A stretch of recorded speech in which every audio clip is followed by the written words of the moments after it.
we'll have a panel with the MBA Advisory Board on purpose in projects, organizational purpose, if that could work.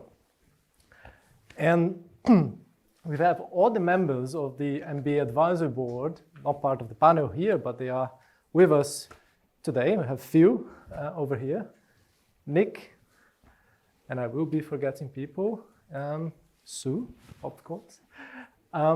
And we have John over there, Boyan. And others that couldn't be with us. But we thought there would be a nice opportunity to get the board together. And since we discussed a lot about purpose, what is our purpose as an organization, what is the purpose of the project, the purpose of the business case. So the first question that I will throw to the board is, what's your definition of purpose? What is the conceptualization of, what does it mean, organizational purpose to you? Who wants to start? Martina? So purpose on the organizational level is the stable, long-term goal the organization achieves. And it's about not only narrow, but broad, making a contribution, and making a contribution to society nowadays. Thank you. Pretty? I can actually build on that.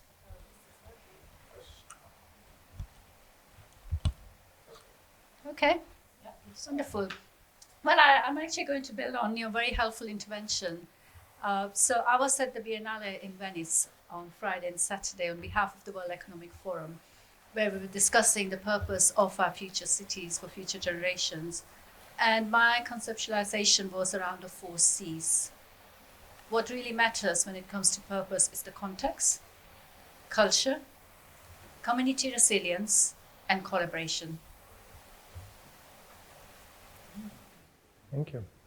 Okay, well, my purpose, it's much simpler than that.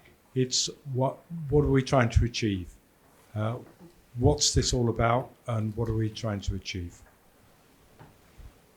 Thank you. Yes, I guess as I think Giuliano asked me to do this as the economist to give a kind of perspective from the economics profession on purpose. And I think the theory of the firm, the question about whether you grow an internal capability or whether you go to the market and contract with a different entity to do something, that it's that question of what is the core identity of the firm, what is its purpose, and can it extend its purpose to include other things, or are these things effectively mission creep and it needs to go to the market to obtain that additional capability? So it's how do you define the limits of your own capability, the capability you want to build, and the capability you want to contract from others in order to achieve the aim that Peter's alluding to. So I think that's how most people in the economics profession would talk about purpose.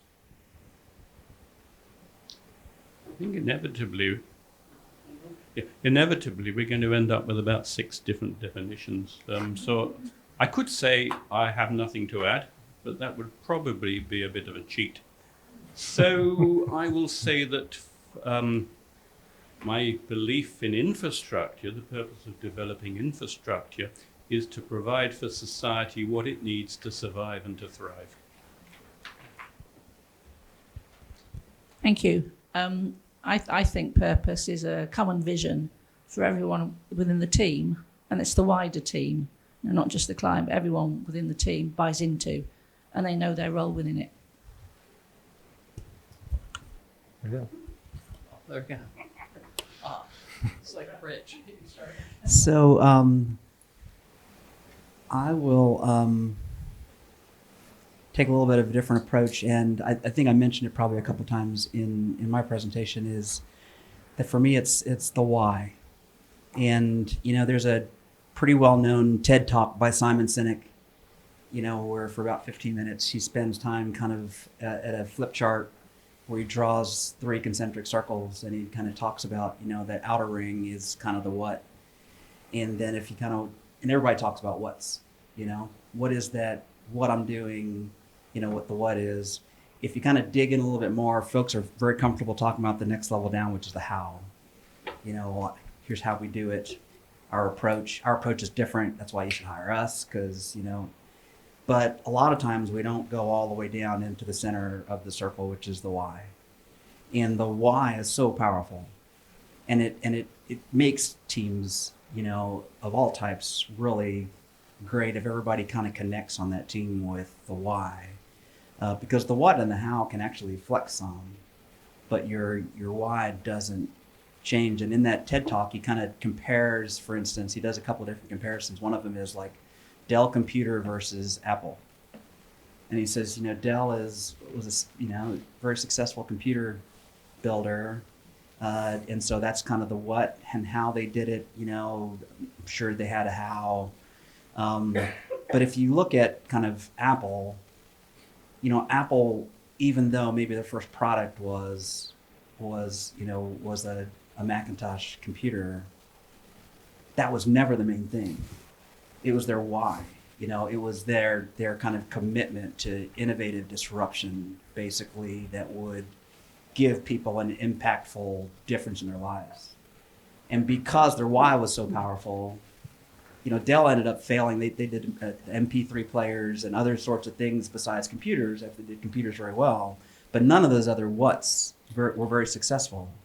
Apple, on the other hand, their why has never changed, and their whats have.